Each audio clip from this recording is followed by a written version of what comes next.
그 가스가 떨어져 갖고 차 주유를 하러 갔는데 아무 생각 없이 간 거예요. 최근에 주유했는데 얼마에 한 기억이 없이 그냥 간 거죠. 30, 40 왔다 갔다 해요? 가솔린? 아니요, 2불 오늘 진짜? 봤더니 2불 7센트 예, 막 이랬어요. 좀 밑까지 떨어졌어요. 예. 내가 보기엔 지금 2불 이하로 떨어질 가능성도 상당히 있어 보이던데. 2불 미하로 떨어지려면 40불까지 내려가야 되잖아요. 그래야지. 지금 문제가 사우디가 왜 우리만 감산하냐. 그러니까 서로 이제 감산하는 문제를 가지고 티격태격 하는 것 같은데 과연 그게 쉽게 이루어질까? 그 국제유가가 저희가 올 해 한번 유가 관련해서 다뤘었는데 했었죠. 예. 그때는 이제 유가 상승을 놓고 그렇죠. 이야기를 나눴어요. 그래서 예. 일부 전문가들이 100달러까지 오를 수 있다.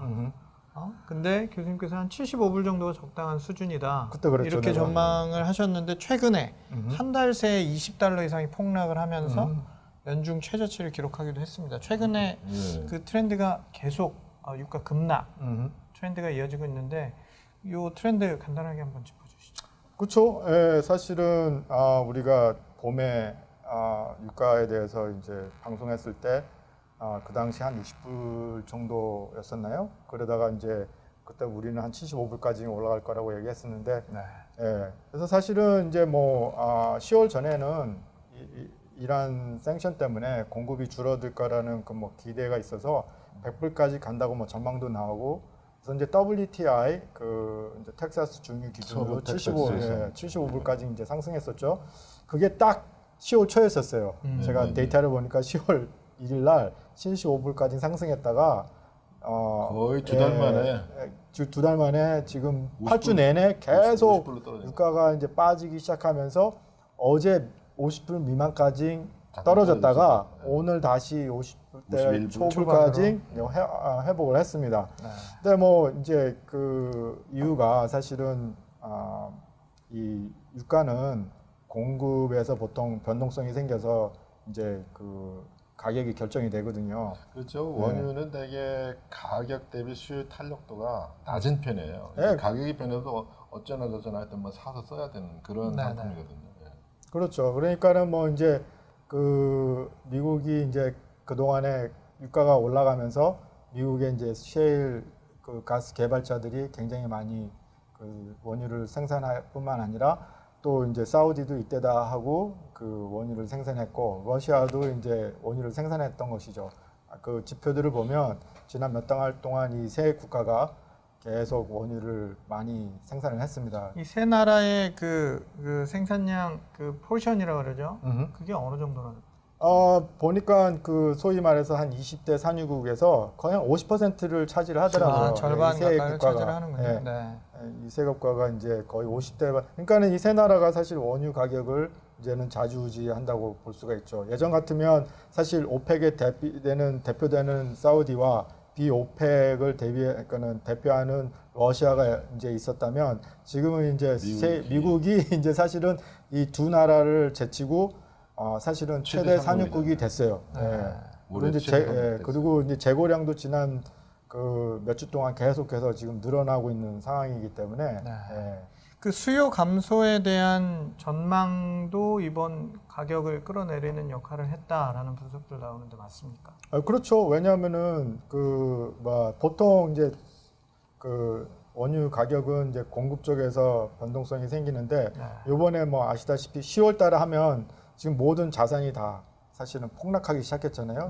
증시도 폭락하고 암호화폐도 폭락했고 지금 웬만한 달러로 표시되어 있는 자산은 지금 거의 90%가 지금 하락한 상태인데 그러면서 이제 그 지금 또 일본하고 독일이 지금 3분기에 마이너스 성장을 보이고 있고 또 이제 미중 무역이 이제 점점 악화가 되면서 이게 이제 중국의 경제가 둔화된다고 이제 예측이 되니까 이게 뭐 사실은 이 중국, 일본, 독일이 사실은 최대 원유 수입국들이거든요.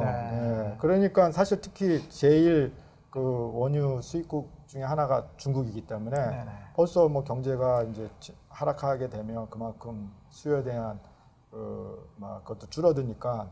그 뉴스를 보니까 달러 가치와 이 유가와의 그런 어떤 역의 상관관계에 대한 설명글이 잘 나오는데 이런 부분 좀 일반 시청자들이 볼 때 헷갈릴 수 있을 것 같아요. 저도 좀 헷갈리는데 한번 설명 부탁드릴게요. 일단 달러하고 원유는 반대로 간다고 생각하시면 돼요. 네. 그러니까 달러가 값어치가 올라가면 네. 그만큼 이제 원유 가격은 하락하고 또 달러 값어치가 떨어지면 원유 가격은 이제 올라가는 거죠. 네. 그러니까 반대로 움직인다고 생각하시면 되는데 네, 네. 그 요번에 같이 이제 뭐 오늘 이제 어저께인가요? 그 연준 의장이 조금 약간 비둘기적인 발언을 했었잖아요. 네. 예. 뭐 어쨌든 간에 이제 그래서 지금 달러가 이제 하락하기 시작했어요, 조금. 예. 그동안에는 연준이 기준금리를 계속 인상하면서 강달러 트렌드가 계속 이어져 왔죠. 그렇죠. 네네. 그리고 뭐 내년에 금리를 3번이나 이제 인상할 계속해서 거다. 인상할 거다고 네. 이제 그런 사인들을 보여줬기 때문에 달러가 이제 강세를 보였기 때문에 네. 아무래도 이제 이머징 국가가 사실은 많이 지금 원유를 수입하는 국가들이거든요. 뭐 네. 한국은 이머징 국가가 이제 거의 아니긴 하지만 인도도 굉장히 그 원유를 많이 수입하는 국가 중에 하나잖아요. 네. 이런 국가들이 사실은 이제 달러가 강세가 되면 그만큼 달러가 이제 비싸지잖아요. 그러니까는 이제 원유 수입에 대해서 그만큼 부담이 되는 거죠. 그래서 사실은 이번 원유 원유 가격이 하락하면서 가장 혜택을 보는 국가 하나가 인도예요. 그렇죠. 그래서 인도 그 주식 시장이 다시 반등하기 시작했어요. 네. 그러니까는 달러하고 원유 가격은 그래서 페트로 달러라고 하잖아요. 네. 그래서 이번 강달러의 현상이 유가 하락을 유도하기도 했다. 그렇죠. 한 요인으로 작용했다. 그럼요. 그 미국이 그 제재국 허용을 늘린 것도 영향을 미쳤다라는 그렇죠. 분석도 나옵니다. 지난 23일 날 이렇게 하루 이 참 WTI 서부 텍사스산 중국 그 원유가 7.7% 폭락하는 사태가 터졌는데 네. 이것이 결국은 이제 미국이 이란의 원유를 수입하는 나라들 폭을 제한하다가 8개 국가로 확대하면서 아마도 세계 원유 시장에서 원유 공급이 늘어나니까 네. 그래서 그 원유 가격이 많이 떨어지는 그런 일이 발생했습니다. 그래서 또 이제 원유 선물 시장에서 아까도 말씀드렸지만은 그 헤지 펀드 원유 선물을 매도하는 그런 일이 많이 발생하면서 아마도 이 하나의 이제 광물이지만 금융 상품화해서 사고 파는 일이 빈번하게 빠른 폭으로 일어나면서 이 원유 가격이 폭락하는 일이 더 심하게 일어났다 이렇게 생각이 됩니다. 네. 그 이번 유가 하락의 배경에 또 빠지지 않는 주요 인물이 하나 있습니다. 우리 트럼프 대통령. 그렇죠. 경제 이슈, 미국 경제를 이야기하는 데 있어서 이제는 빼놓고 얘기할 수 없는 그럼요. 트럼프 대통령. 그 저유가 압박을 굉장히 하고 있지 않습니까? 왜 저유가를 이렇게 주장하는 겁니까, 트럼프 대통령이? 유가가 하락을 하면 그 인플레이션이 이제 올라가는 것이 아무래도 덜 상황이 이제 어떤 환경이 만들어지잖아요. 그래서 사실은 11월 25일 날 그 트위터를 우리 트럼프 대통령이 날렸잖아요. 이렇게 영어로 했는데 뭐 so great that oil prices are falling. Thank you, President T. 아마 자신을 얘기한 것 같아요. 그러면서 which is like a big tax cut. 사실은 약간 좀 감세 정책하고 비슷해요. 그만큼 소비자들에게 다른 그 물건을 살 수 있는 그런 감세 효과가 생기거든요. 원유가 떨어지면. 그러면서 경제에 좋을 거다 그러면서 맨 마지막에 뭐라 그랬냐면 Are you listening, Fed? 듣고 있냐 이거야 지금.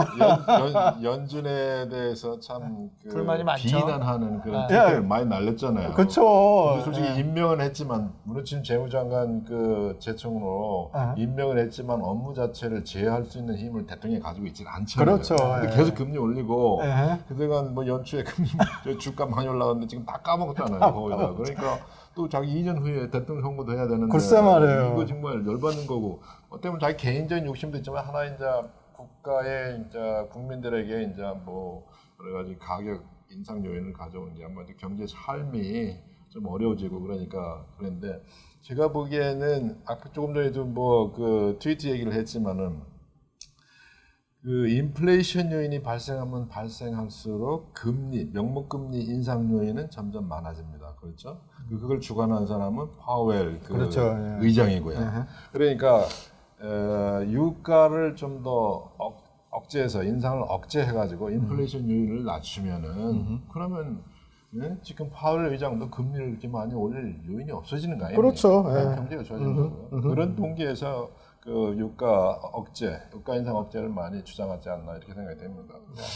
그 유가가 배럴당 50달러 이하까지 떨어질 가능성도 나오고 있습니다. 근데 연준이 매파적인 모습을 보일 때 또 무역 협상, 미중 무역 협상이 진전이 되거나 악화가 될 때 그런 상관관계들이 지금 많이 이렇게 얽혀 있는 것 같은데 그 부분은 김 교수님께서 한번 설명해 주시죠. 뭐 그래서 제가 한번 시나리오를 4가지로 한번 봤어요. 그래서 연준이 비둘기적인 모습을 보일 때 네. 사실은 어저께 이제 파월 의장이 나와갖고 지금 현재 중립 금리 뉴트럴 레이트에 가까웠다라고 이제 자기가 얼마 전에 얘기했던 그 주장을 투입하네요. 매파적인 발언을 약간 이제 비둘기적인 모습을 보였습니다. 그만했어요. 그래서 일단은 제가 보기에는 12월 달 금리를 하고 그 다음에 제가 사실 여러 번 얘기했죠. 12월 달에 금리 한 번 하고 내년에 좀 이렇게 관망하는 태로 가야 된다라고 얘기했었고 아마 한 번 정도 막 이렇게 얘기했었는데 지금 이제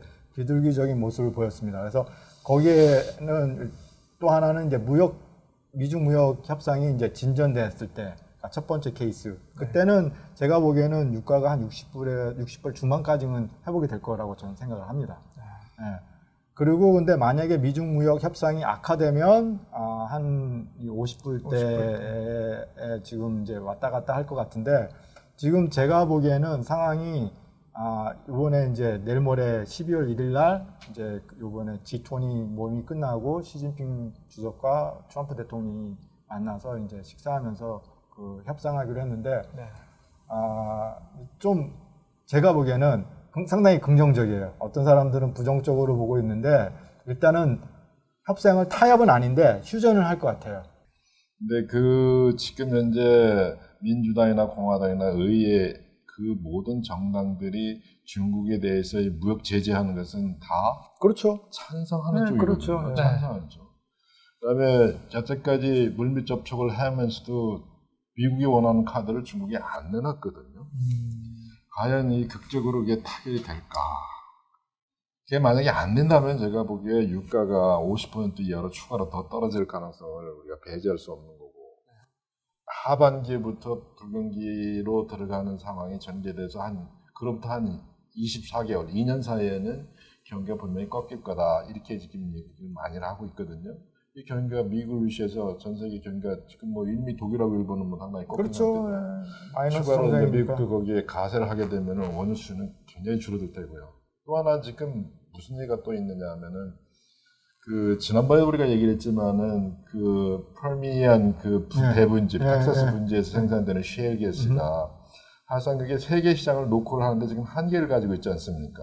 그것이 지금 텍사스에서 그 거기서 생산돼서 휴스턴으로 넘어가야지만 세계 시장으로 나가는데 지금 송유관 공사가 지금 진행돼서 내년 연말이면 거의 완성이 된다는 거거든요. 네. 그러면은 셰일 가스 그것이 세계 시장에 나가게 되면 원유가는 그렇게 이제는 높은 상태로 올라가는 데는 굉장히 제한을 받지 않겠느냐. 공급이 계속 많아질 그렇죠. 거라는 말씀이시죠. 미국이 가장 큰 그 산유국이 됐고 셰일 가스도 솔직히 지금 얘기가 한 47불에서 55불 배럴당 그 정도 가격만 그 유지가 되면은 셰일 가스가 손익분기점을 넘어서서 이익이 좀 나는 거다. 이런 얘기를 지금 많이 하고 있거든요. 알겠습니다. 이번 국제유가 폭락, 그 미국 경제에 의미하는 바가 있을 것 같습니다. 향후 그 미국 경기 침체 혹은 경기 둔화를 예측하는 데 있어서 이번 국제유가 하락이 갖는 의미나 이런 것들이 좀 어떤 것들이 있을까요? 어떻게 보십니까? 지금 세계 경제를 가장 압박하는 건 역시 미중 간의 무역 분쟁과 지금 연준의 금리 인상, 그렇죠. 지속적 금리 인상 그것이 가장 큰 압박을 해왔거든요. 그래서 이것이 해소가 되지 않고 계속 진행된다라고 하면은 내년이 되면은 하반기에 미국 경기는 분명히 하강한 쪽으로 돌아설 거다. 네. 이런 얘기를 하는데 원유가가 지금 수준을 유지한다든가 오히려 더 떨어진다든가 이런 식의 그 시장의 그 가격 하락이 된다라고 하면은 아마도 미국 경기가 불경기에 빠져드는데 약간 지연하는 효과 정도는 갖지 않을까. 네. 근데 솔직히 어떤 그 연구들에 의하면 대개 이제 그 원유 가격이 어떻게 보면 경제 활동이 왕성하냐, 경제 활동이 위축되냐 하는 것에 이렇게 원인이 되는 경우보다는 경제 활동 자체가 더 왕성해지면 원유에 대한 수요가 증가해서 원유 가격이 오르고 네. 경제 활동이 좀 줄어들면은 원유 수요도 감소해서 원유 가격이 하락하는 그런 현상이 더 압도적으로 커지고 있다. 지난 30년을 볼 때에 30년 전보다 지금 지난 10년은 훨씬 더 그런 현상이 강해졌다. 그렇죠. 그리고 원유 가격 자체가 독립적으로 경기를 세계 경기를 부양해서 올리고 내리고 하는 효과는 그렇게 많지 않다. 그렇게 지금 분석들을 하고 있습니다. 근데 2014년도서부터 유가가 이제 하락을 하면서 미국의 그 경제 그쪽 분야에 있는 일자리들이 많이 없어진 거예요. 투자가 줄어드니까. 그래서 소비자들은 좋은데 그렇죠. 그 어떻게 보면 인더스트리 기업, 예, 인더스트리 그만큼 거기에 관련된 투자나 일자리는 많이 없어진 거예요. 그리고 지난 원유 유가가 하락하면서 거의 한 16만 자리 일자리가 많이 사라졌거든요. 네. 근데 이제 그걸 제가 지난번에 유가 하락으로 인해서 비교해 보니까 미국의 GDP에서 아주 별로 크게 차이가 안 나더라고요. 이익은 이익인데 그렇게 많은 이익이 나는 건 아니에요. 그러니까 유가 하락하면은 네. 그러니까 수송 산업, 항공 산업을 포함해서 그런 쪽에서는 상당히 이제 좋아질 테고 좀 전에 말씀하신 것처럼 뭐 셰일가스 산업이나 이런 쪽은 위축이 될 테고 서로가 상쇄가 되겠죠. 예, 그렇죠. 그러니까 그런 거를 다 전반적으로 제가 봤을 때는 그래도 미국은 소비 국가이기 때문에 이익은 이익인데 예전 같은 큰 이익은 아니고 그러니까 이 소비자들이 또 그거를 돈으로 쓰면 소비로 이어지면 다행이지만 그거를 그냥 세이빙을 하거나 안 쓴다면 그렇다면은 이제 이게 또 미국 경제에 크게 이익이 되지 않고 말씀하신 것처럼 이게 이제 전반적으로 봤을 때는 큰 이익이나 큰 뭐 적이는 없다고 생각을 하고 있습니다.